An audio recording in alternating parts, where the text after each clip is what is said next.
Welcome into A to Z Sports Prime Time on this Sunday, except it's not a Sunday, it's a Wednesday. I have done that 6 different times. Today, I don't know what day it is. Football season is absolutely ravaging me, but that's because your football team won't stop making news. Tannehill benched, Levis the starter, and now in a situation where for the Tennessee Titans, it is going to be the number 8 show. We've had a number 8 show before here in Tennessee, most recently with Marcus Mariota, but it is, in fact, the number 8 show for Will Levis moving forward. Both quarterbacks spoke today. You're going to hear from Ryan Tannehill specifically because his time here has now, or at least as a starter, has now come to an end. And as we transition into this new era of Titans football, officially, I think it is also okay to kind of keep some decent energy for a guy who got you to this point. It's a pretty unique look at the way that things have built up for this organization, and where things go with Will Levis remains to be seen, but we'll certainly talk about it together over the course of the primetime show. We'll also get into a conversation about all three phases, getting you ready for the Tampa Bay Buccaneers. There is one player on the roster who Mike Vrabel was asked specifically about today, an expansion of his roles, or rather a narrowing of his roles, and how he may have benefited from that. You'll hear from Vrabel here in just a second. And then rising and falling. Whose stock rose, whose stock fell this week? Not that you need me to read the rundown. The rundown's right there for you. What I need you to do is share the broadcast around if you would be kind enough to do so.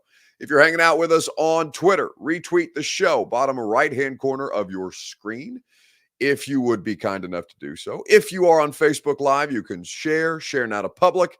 That's in the bottom left-hand corner of your screens. If you're on YouTube, like Jonah, who says, first like, ha, losers. You should be more competitive. You should be like Jonah. You should want to be the first one to like the video, but it's okay if you want to be second, third, fourth, fifth. We'll take 50 of them. I would like 50 likes on tonight's show, and if you're on YouTube, you can absolutely do that, and we would be grateful for you that way. Once you've done that, we'll go ahead. Well, we're already started. We can go ahead and officially get the show off and rolling. Welcome into A to Z Sports Prime Time from the Zen Sports Studios. I'm your host, Buck Rising, if you're new to the show, and I'm proud, as always, to be presented to you by TrueMav Fitness in the Gulch. Tuesdays and Thursdays. Tomorrow is my day to go to TrueMav. I always enjoy my personal training classes there. You can go for group fitness classes as well. You can sign up for a membership and make it the best gym decision that you ever made. TrueMavFitness.com for your first workout free. Zen Sports, download the app, plug in the promo code ATOZTN and get your $1,000 no danger first wager courtesy of Zen Sports. Give you more information about that. But first, you can download the Zen Sports app and plug in that promo code. The law offices of Amanda J. Gentry, wherever justice demands, Amanda J. and her team have you covered. Go to AmandaJGentry.com and understand how she can protect your constitutional rights. Amanda's a great follow on social media, by the way. She was making some very good points about the state of mental health care in the state of Tennessee, given a situation that happened, a very, very serious situation that happened with a student, a freshman on Belmont's campus last night. Very, very unfortunate, but good legal perspective from Amanda J. AmandaJGentry.com. So you will hear from a couple of different parties involved in this situation. BF says, y'all took my comment off seriously? No, I don't even know how to do that. So no, we're not censoring you around here. If somebody else deleted your comment, it's probably, maybe you should take it up with them. But no, maybe I could. No, it literally says I can hide that comment no, that's a different kind of hide.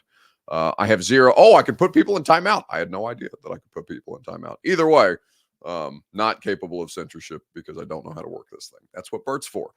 So Tannehill officially benched. Both quarterbacks spoke to the media today. It is now Will Levis's job moving forward. He has taken the reins from Ryan Tannehill. It will be a peaceful transition of power, which is more than we could say about the democratic process, certainly in a lot of different places.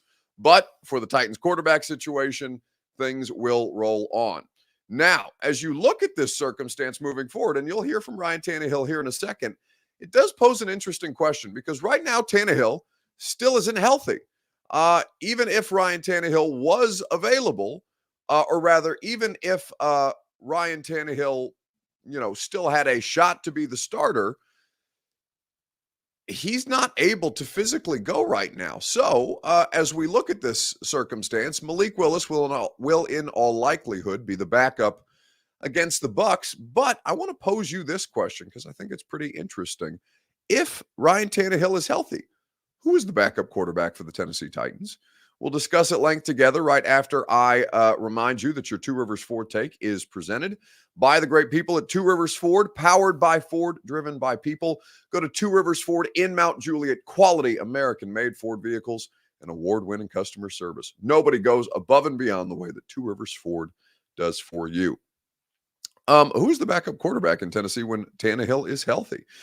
Marvin Lynn says Levis being announced as the starter came from upper management, not Vrabel's approval. Marvin, unless you are reporting something that there is zero quantifiable evidence of, that I have seen zero reporting around, that is reckless speculation, and there is nothing to substantiate that claim. There is nothing about the power dynamic regarding Will Levis and the Titans, org chart, basically, that indicates or that has any sign of meddling from ownership to make the quarterback change.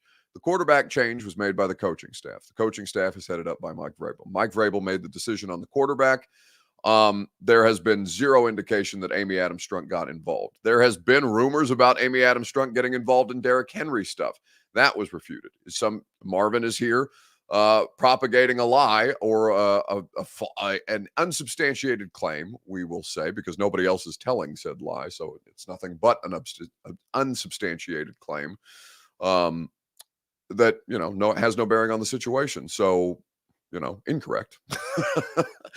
Marvin says, it's just jokes, my man, just jokes. Well, nobody can tell that from your font on Facebook, which is why Facebook is a cesspool for fake news. But either way, Ryan Tannehill is on the bench with Will Levis in place. So now as we look at the quarterback situation moving forward, we know that Levis gives them a more dynamic passing game. We'll see how much more dynamic their passing game can actually be with the offensive line situation that they have. But who is the backup moving forward? Cincinnati Titans says Tanny should be the backup.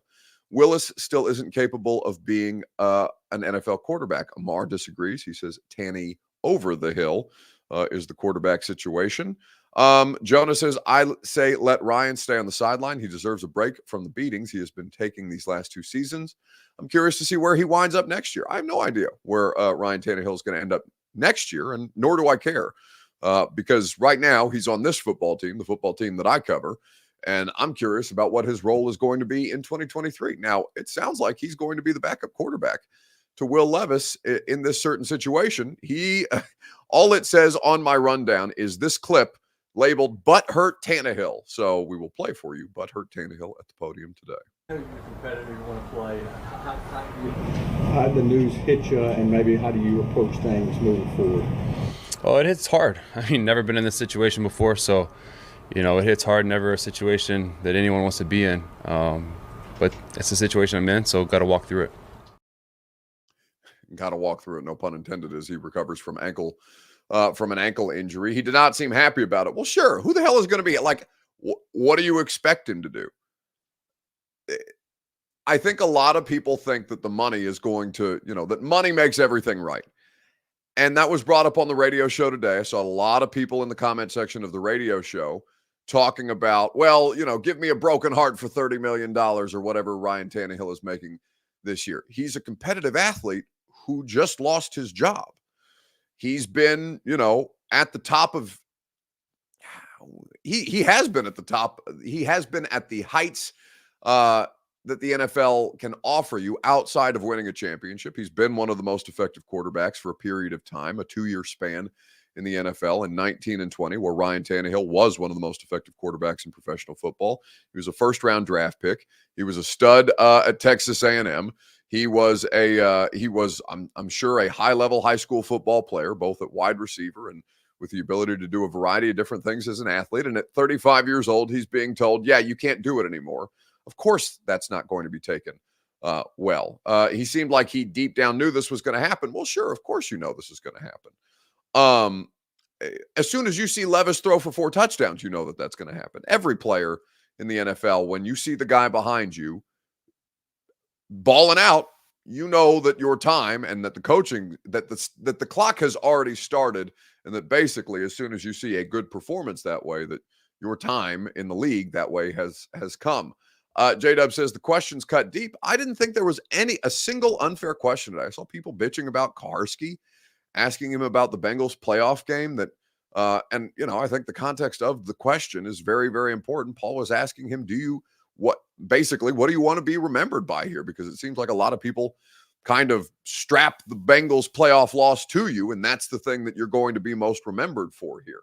I don't think that's an unfair question at all. In fact, it's the thing that you guys consistently bring up on a regular basis about Ryan Tannehill. So why wouldn't you want that question posed? Trying to think if bench starting quarterbacks usually speak to the media. One that is a 12-year starter in the NFL absolutely does. Ryan Tannehill has been a quarterback in the NFL for as long as Russell Wilson has, for as long as Andrew Luck has, or longer than Andrew Luck was, right? That's the draft class that he came in with. I think that was Kirk Cousins and RG3 as well. Tannehill, outside of Russ, lasted longer than any of them. That is a substantial NFL career that is now coming to likely an end as a starter. Of course, they're going to put him at the podium. The idea that that's even a question. We want to talk to him. They need to have him speak. He doesn't want to get mobbed at his locker. Why the hell wouldn't they trot him out? They had us. We talked to Marcus Mariota, who barely lasted four years in the NFL as a starter because he was a second overall pick, and that's news. Newsworthy subject matter needs to be questioned, needs to be provided, not just for the sake of context, but because Ryan Tannehill is due that moment to speak for himself. To have to field all these questions, Levis would get, if not Ryan Tannehill at the podium, Levis would get questions about Tannehill, Vrabel would get questions about Tannehill, and neither of them want to answer questions for Ryan Tannehill. So put his ass out there and have him answer the questions, and he's not going to like it, and it's going to be an unpleasant experience, and this is how his NFL career as a starter almost assuredly comes to an end, and also that's the news and tough shit. Like, I just, that there is any contingent of people that don't understand how this needs to work, boggles my mind, but maybe I'm reading too much into that. Getting us that bye week in the playoffs is something that I will remember. Yeah, I think that's a fair question to do. Maybe we scramble the Jets a little bit here, Bert. What will you remember Ryan Tannehill's career most for in Tennessee? That's the question that we'll ask you on Facebook, YouTube, Twitter, and on Twitch. We'll discuss at length together right after I remind you that the Primetime Show is presented by True Math Fitness in the Gulch. Go to TrueMathFitness.com for your first workout free. As a Middle Tennessee resident, True Math is the place that you go, whether it's group workout classes, whether it's personal training, whether it's a great membership option to sign up for all three as you want, as well as access to their great facility located conveniently in downtown Nashville. TrueMathFitness.com for your first workout free as a Middle Tennessee resident. What will you most remember Ryan Tannehill's Titans career by? Like, what is the most memorable moment for you? Or what will you most remember Ryan Tannehill for as a Tennessee Titan? Let me know in the comment section on Facebook, YouTube, Twitter, and on Twitch. Taylor Lewan came in the radio studio today, surprised me a bit. He texted me and said, "Hey, I'll be there in 15 minutes." I said, "Hey, okay, we'll figure it out." And he spent basically the entire noon hour with us, and we talked a lot about Ryan Tannehill because Taylor is the cornerstone piece that kind of launched that era of Titans football, the only player from that 14 draft class to get a second contract here, and to be the building block that everything else would ultimately continue to be built, I won't say around, but continue to be built on. Taylor's a great reference point for that, and I thought he spoke well on that today. You'll hear from Lewan later on, a clip from the radio show earlier. So what will you most remember him for? Karen Davis says, most of you guys on here are jerks. You lose your job and you see how you feel. Well, I'm not here to call people jerks. Trace Hall says he'll remember most the Jonnu Smith and Ryan Tannehill duo. That's an interesting combination to remember. Particular. Good or bad, Buck? Doesn't matter. What word association? What do you most associate with the name Ryan Tannehill as a Tennessee Titan? Whether that's good, bad, or indifferent. For Troy Anderson, it's bad. A choke artist, 3 interceptions in the playoff. That's how Troy and many, many other people, by the way. I think that's super short-sighted. I think that's very, very narrow. And also, that's fair. Like, that's one of the most devastating losses that this franchise has suffered. And it was the interception on the first play. It was an interception on the last play. It was a goal line interception in between. Michael Edwards says his finger roll. So many touchdowns that he scored. Orchestrator of the most successful offense in the Titans era of football, 25 years, the last 25 years of Titans football. Ryan Tannehill did that and was excellent in that 2020 season. Ben Hall says he went on the road in the playoffs and ended the Patriots dynasty and beat peak Lamar. Well, actually, I think we're seeing peak Lamar right now, Ben. But that was number 1 overall seed, Baltimore Ravens, and we'll see whether this Ravens team is currently capable of matching that Ravens team, because that Ravens team was also great. That was Lamar's breakout season for sure. And Tannehill ended Brady. He ended Lamar and went on the road to Kansas City, got the Titans up, helped get the Titans up 10-0. And then, Mahomes did Mahomesian things, went on to win a Super Bowl that year. Eric Alonzo says, don't ever disrespect the GOAT, Air McNair. Nobody is. Ryan Tannehill is indisputably the orchestrator of the most successful offense. That's not even a debate.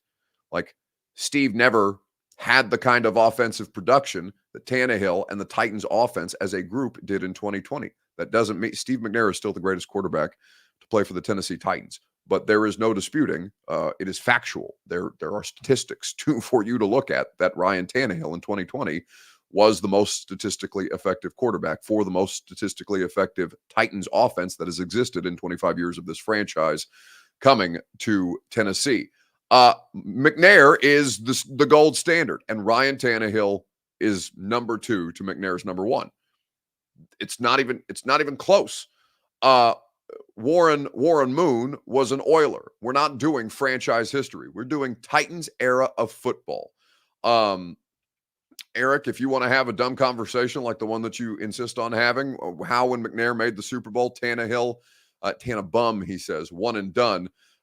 He was not one and done. He had 3 successful years, one without Derrick Henry, where he still managed to drag your asses to the number 1 overall seed amongst record injuries. And yes, he did choke against the Bengals. That is a completely fair fact to acknowledge, but to ignore the fact that he got you there to put you in position to choke, you can't ignore both things. You can keep the same energy. It can be a choke against the Bengals in the playoffs, and it can also be one of the most remarkable things that I've ever seen done by a quarterback in a really, really shitty situation that year. I think that I honestly think that the idiocy around the Tannehill conversation is one of the things that bothers me about sports fans the most. And I don't mean Titans fans specifically. I mean sports fans generally. McNair is the greatest quarterback to play for the Titans franchise. Ryan Tannehill in the Titans era is absolutely number 2. This was a nothing franchise before Ryan Tannehill. In the span between McNair and Tannehill, it was a nothing franchise before he took the reins and led you to your second most successful run of postseason football that you have ever experienced. He kept you consistently competitive. He bailed you out from having to rebuild, truly tear it down and rebuild after the Marcus Mariota era with a good football team that was a quarterback away, and that quarterback just happened to be sitting behind Marcus Mariota when they put him in Denver. That there would be slander for Ryan Tannehill is earned. There is plenty of earned slander for Ryan Tannehill. But to be ungrateful for Ryan Tannehill's time here, to be ignorant of the work that he did for you here, to be hateful about the player who literally went out there, has toughed it out behind shitty offensive line play for the past 2 seasons and still wants to play for you. Honestly, that disgusts me about sports fandom. That really, truly makes me sick. I hope that you all never experience that, where you bust your ass for a certain entity. I hope to never experience that. I don't even wish that on Bert, and I don't like Bert very much at all. I think that's one of the most dumbass opinions that anybody in sports, whether it's the Tennessee Titans, the Los Angeles Lakers, the New York Knicks, the San Antonio Spurs, I say that just because they're playing in front of me on television tonight. I think that's one of the most dumbass things that sports fans do. And if you want to troll, you're entitled to troll. But also, you can be a troll and also be a dumbass. Why would you want to be a dumbass? Nobody wants to be a dumbass. So I think that the Ryan Tannehill situation needs to be appreciated for what it was.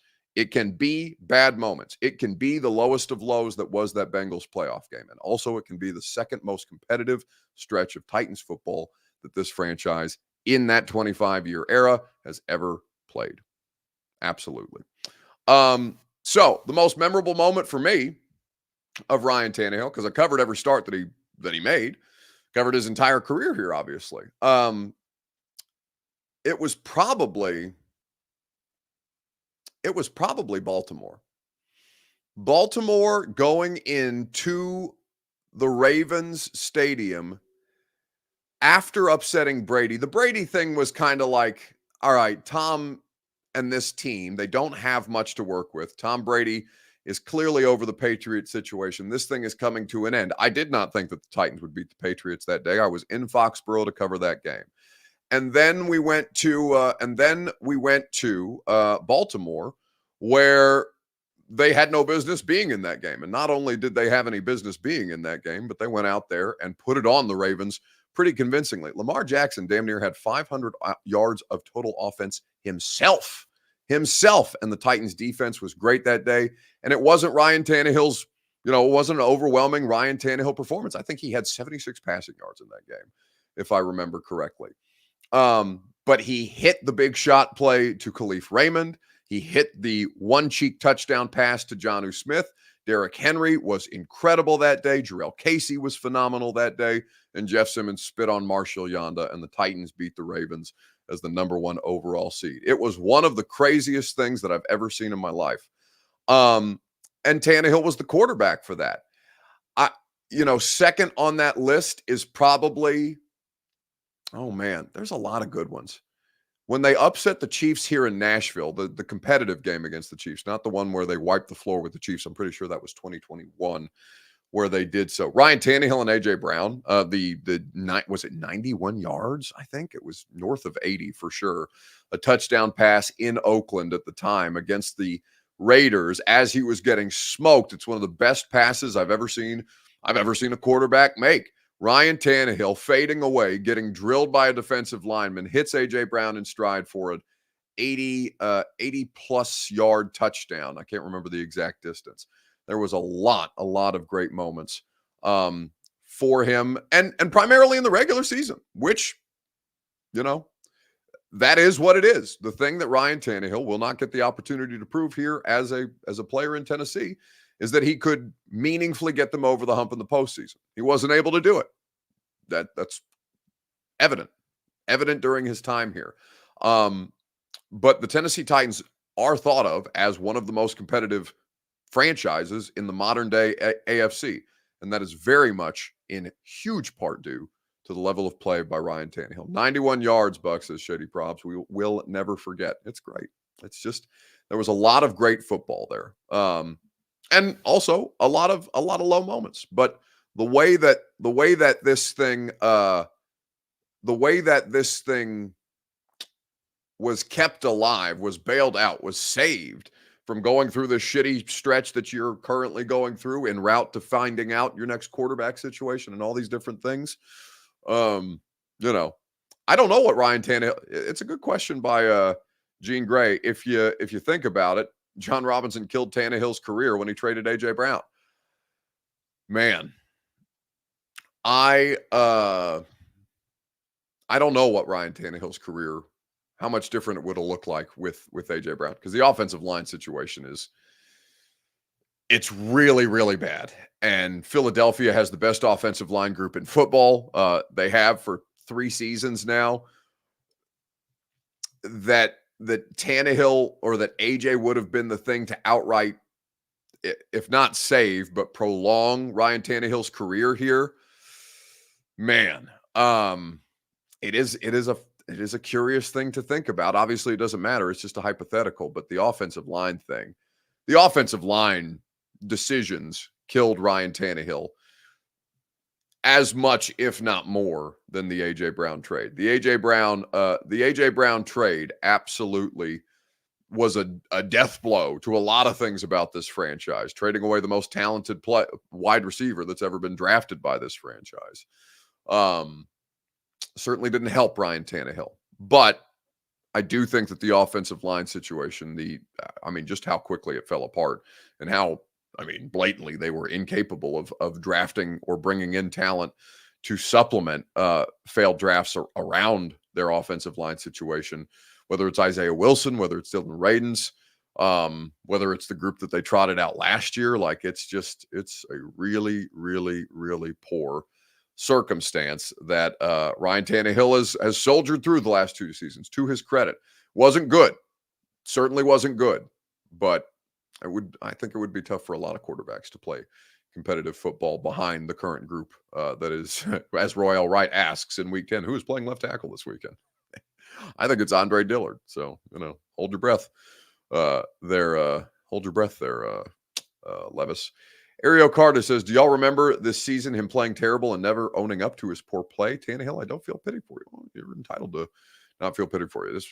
But like that is also a stupid narrative that I think is just complete and utter dumbassery. Ryan Tannehill has never had a moment where he has shifted blame off of himself. He has talked about he has talked about the team in that sense. And if you guys want him to get up there and say, yeah, I suck today, no professional athlete really does that unless something is deeply, deeply wrong. And the fact that Ryan Tannehill is able to maintain a calm and relatively reasonable, even-keeled demeanor among a complete and total shit show for the last 2 seasons was never the case. I also believe that to be one of the more dumbass comments made this evening, but that's fine. Listen, it wouldn't be a primetime show if we didn't have some dumbasses, and we're grateful for the intelligent among you. And also, listen, it's possible to rebound. If you had a dumbass opinion, you've got 20 more minutes of show probably before I wrap this thing up here to rebound. Are you capable of doing it?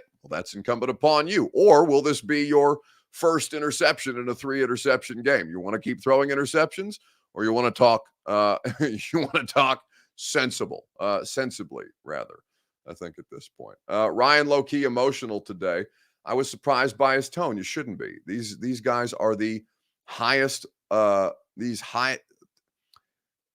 I don't know what the highest level of competitiveness among professional athletes are. I don't know if it's football. I don't know if it's basketball, baseball, blood sports like fighting and things like that. Actually, let me, before we get too carried away, the Primetime Show is made possible by Zen Sports. Download the Zen Sports app today. Plug in the promo code ATOZTN and get $1,000. No danger first wager when you plug in that promo code ATOZTN, whether it's basketball, baseball, football, college, or pro.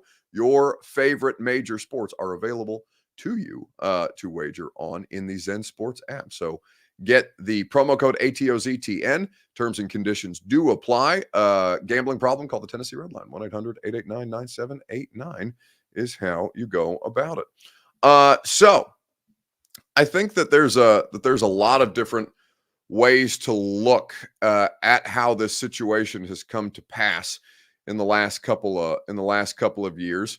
And I think that there's a lot to be surprised about. But the idea that a professional athlete would be emotional about, getting sat down, hell, Bob Knight just passed away here recently, and one of the, Bobby Knight, famously problematic, had some pretty hugely racist moments, and was doing all of this in the area pre-social media. It was a scandal before scandals could really make the rounds, right? But Bobby Knight also was regarded as one of the best authoritarian coaches and a model for coaches who would come years after. And there was a quote circulating after Bob Knight's death about the most effective way to motivate an athlete. And, he's talking about college players, but remember, he also coached Team USA and Michael Jordan.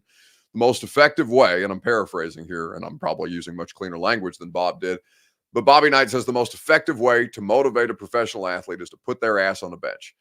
There's a whole sequence about ass meets bench, bench meets ass, all these different things that Bob Knight would use to motivate players by basically saying, all right, sit your ass down. You're not good enough to help us today. This is the kind of stuff that truly, at its core, bothers competitors. Nobody lasts as long as Tannehill, as Russell Wilson, who is of that draft class, Kirk Cousins. Nobody lasts that long in professional sports if you are not an ultra competitor. Tannehill won't have success the way that Mahomes did, or even that Russ did. And Russ was a pretty brief moment when you really go back and look at it. Did win a championship, so maybe that's all that matters. But was certainly the passenger in that situation. The way that Tannehill was certainly a passenger in moments for the Derrick Henry run offense. I think that there's a lot of stuff there that people might be surprised by, but the people would be surprised by a professional athlete getting benched is crazy. Marvin says, if I'm making $35 million, I wouldn't take it too bad. Yeah, like I said, there's no way for me to say this without sounding like a douchebag, but anytime I see somebody bring up somebody else's bank account, that just means that you don't like your bank account as much as you like somebody else's. Like, if, plenty of people have money worries. Nobody should be faulted for having money worries, but that people think that money is the immediate solution to all of the problems only indicates to me that you don't have money in that moment, and that you aren't capable of earning a $35 million paycheck the way that this particular individual, or other professional athletes whose bank accounts have been called into question, right? People are way more critical of Harold Landry making, what is Harold making? It's close to, what is it, $18 million a year. People are a hell of a lot more critical of Harold Landry at $18 million a year than they were at $8 million a year, right? Anytime you bring up money, it's just because you're pocket watching somebody else. And I always think that is just such a bad look for people, but I get why people do it, right? If you don't have that kind of money, you don't understand that money doesn't solve all your problems. And I think that a lot of that, it's okay to have that opinion, but that's an opinion that is also pretty short-sighted when you actually look at it. Anyway, let's keep it moving here on the Primetime Show, Facebook, YouTube, Twitter, and on Twitch, where we appreciate your guys' engagement on a regular basis. Speaking of people that should lose their jobs, should Kyle Phillips ever return a punt again? It's a simple question, yes or no, in the comment section on Facebook, YouTube, Twitter, and on Twitch. Should Kyle Phillips ever return a punt again? We'll discuss at length together right after I remind you that the Primetime Show is made possible by the people that you can trust with your constitutional rights. That's not a small deal. You want to make sure that you have adequate protection if your constitutional protections are called into question. AmandaJGentry.com is where you go, wherever justice demands. Amanda J. and her team go above and beyond to make sure that you are in a position to be protected, that you are in a position to be defended by the letter of the law. AmandaJGentry.com, where you can go for more information about your constitutional rights and whether or not they need protecting. Hell no, says Damon, talking about Kyle Phillips. Matt Hilton says, no, slot receiver, I would move on. Andre Newhouse, no, he does not present a threat returning punts at this point. Love him as a nifty receiver, though, says Lone Star Titan. Certainly. Robert Wright says, F no, absolutely not. He should not be allowed to return punts. So Kyle Phillips was, of course, asked about the punt return situation today. Kyrus Jackson he's not even been designated to return from injured reserve. So there's not even been a window opened up to designate Kyrus Jackson off injured reserve. We'll keep an eye on that situation for you. But an ankle injury for a wide receiver. This ankle injury seems to be particularly damning. Eric Guerra hasn't done a bad job, but he hasn't done like an overwhelmingly good job returning punts. And so Kyle Phillips was asked about basically losing the punt return job to an undrafted rookie free agent. Found your role. Yeah, feeling comfortable in the role they want, the opportunities they're giving me, and I'm just doing what I can with those opportunities, trying to make as many plays as I can. When they took you off the punt returns for a little bit, did that kind of just relax you to focus maybe more on your role as a receiver and just kind of take care of those duties? I wouldn't say so. I mean, my focus has kind of been the same the whole time. Whenever I'm on the field, I want to try and make a play. So, I mean, in terms of focus, I feel it's been the same the whole time. You and Will were able to connect a couple times against Pittsburgh. Was there anything different that has happened in practice or anything like that to lead to that production? No, I would say maybe, there's certain days me and Will would stay after, get a couple extra reps in, just get on the same page. But, Will's a talented quarterback, and, he's able to throw a lot of great balls. During the year, he would stay after practice and, work with some of the receivers. Did you guys ever do that during the year before, you got the starting job? Yeah, there's a couple times we would get in and do that. Especially they pull a lot of us younger guys just to keep going over the plays and get a few extra reps in. What's been the pulse of the locker room since he was being named the starter? It feels like there's a lot of energy around him. I mean, I feel like our locker room's been the same. Just we're all positive. We know he can play ball. We know all three of those guys are really talented quarterbacks. So Will's the starter. We're gonna roll with him and go play some football. For you personally, he's not really worried about winning approval from anybody, but how much has he established himself as a leader in the short time that he's played? Yeah, he definitely has. Just how he handles himself day in and day out, and then even going out there in the way he's been able to play the game and have success. For you personally, it feels like since that Giants game and your debut, we've been waiting on a pop like that, and you've been waiting patiently. So how good did that feel? What does it do for your confidence moving forward? Yeah, no, it definitely felt good. But, at the end of the day, the only stat that really matters is wins and losses. And, we weren't able to get that win. So it's kind of really the only thing I was thinking about. What stands out about this Tampa defense you're going to be facing on Sunday? Great defense front, good DBs, real physical. So, just got to be good with our leases, routes, all that, and just play hard. Hell to the no, no. That's what William Jones is saying about the punt return situation for Kyle Phillips. I wish we had that, like Bishop Bullwinkle clip? That makes me laugh every damn time. In fact, I think that should be a drop on the radio show. Hell, it should be, we probably get flagged for playing that music. I'm sure it's been copyrighted all to hell by now. Bishop Bullwinkle should be making a ton of money off that clip. Absolutely. Matthew Maddox says of Kyle Phillips, if Justin Bieber played football. No, Kyle Phillips should not be given the opportunity to return, or at least not be the starting punt returner at this point. He's been a liability. He's put the ball on the ground far too often. And at this point, it seems the team is content to move on with him. Brendan Dupree says, yo, Buck, what's the schedule like for these streams? Or is it just more of a when you feel like it? Nope. This is a very rigid schedule for the primetime show. Here is my personal programming schedule, okay? To the no, yeah, to the no, hell to the no, to the no, hell no, hell no, to the no. Absolutely. Well done by Robert. Exceptional production work. It's the first time that I've not seen him playing video games in the middle of the primetime show. See what we can do when we work together, as he shows me his phone where he's currently playing video games. Bravo. No, my programming schedule specifically. So A to Z, Sunday through Thursday night, 8 p.m., 8:15. When there's football games on, we'll pop on at the 2-minute warning. So around 8:20. Every Sunday after a Titans game, whether I'm here in Nashville or whether I'm on the road, as I will be this Sunday in Tampa and next Sunday in Jacksonville, and obviously traveling with the Titans as is the custom. We do a Friday 615 sessions. This week, our guest co-host will be Steve Lehman from News Channel 5. That's at 3:30 on Fridays and is also live streamed for you. And then if you want the live stream of the radio show that I do Monday through Friday from 10 to 1 Central Time on the Tennessee Titans flagship station, 104.5 The Zone here in Nashville, you can also watch that on the YouTube channel. Speaking of the 104.5 The Zone YouTube channel, the newest episode of The Install, the other podcast that I do with Greg Cosell every Wednesday, is available to you now. If you want to learn how Will Levis has improved his college tape to his professional tape, Greg and I spent a good 30 minutes on that today as we previewed the Tampa Bay Buccaneers and the Tennessee Titans.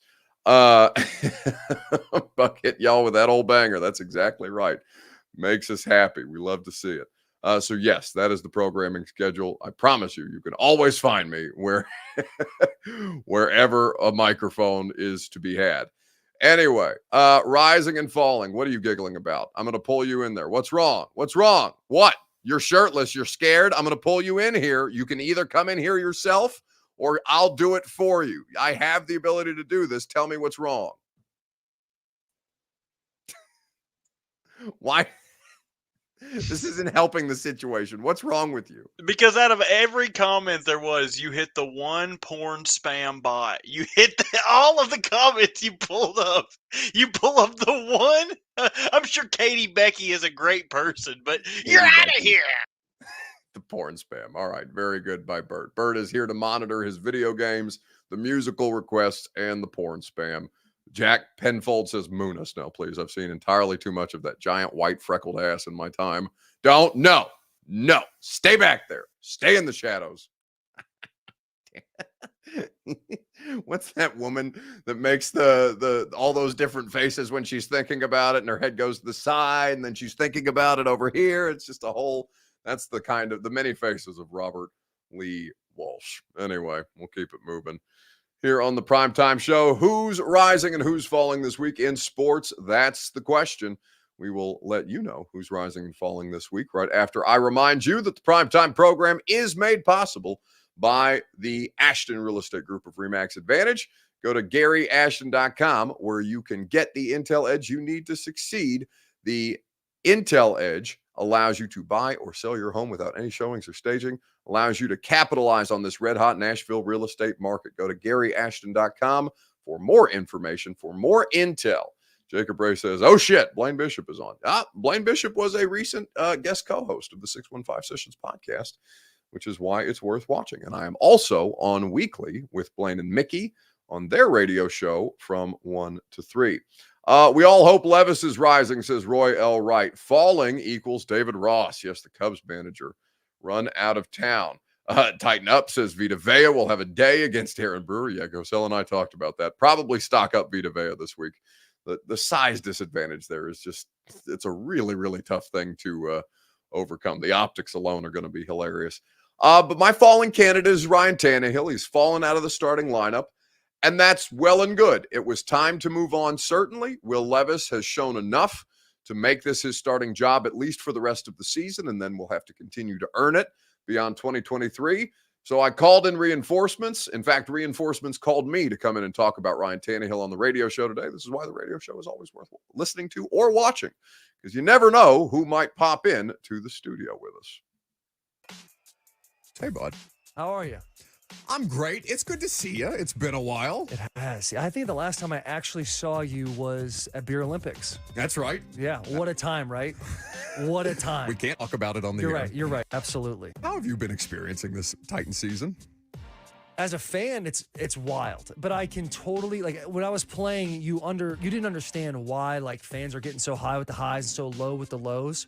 But now experience it, being in Nashville, I fully understand, because they have wins. You're like, yo, Bengals? We just beat the Bengals? We are so bad. No, you didn't beat the Bengals. You kicked the holy hell out of the Bengals. Dominated.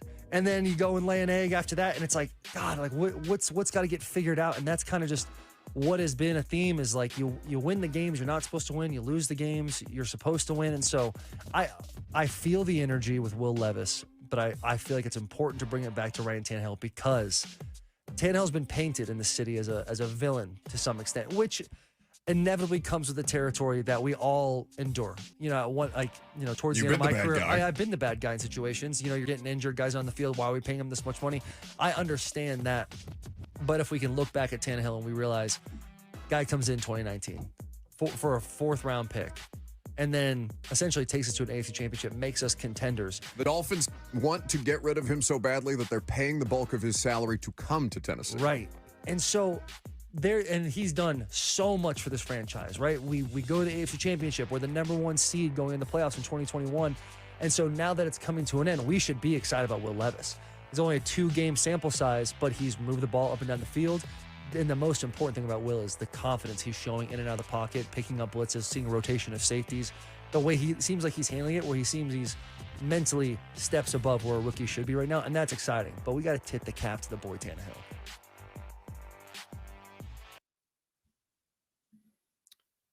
So that was Taylor Lewan. We did a full hour with Taylor basically on the radio show today. It's worth checking out. You can go always check out the podcast of the radio show wherever it is that you get your podcasts. But yes,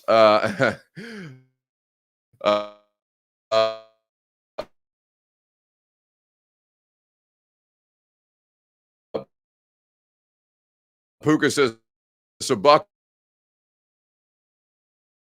was it beer Olympics?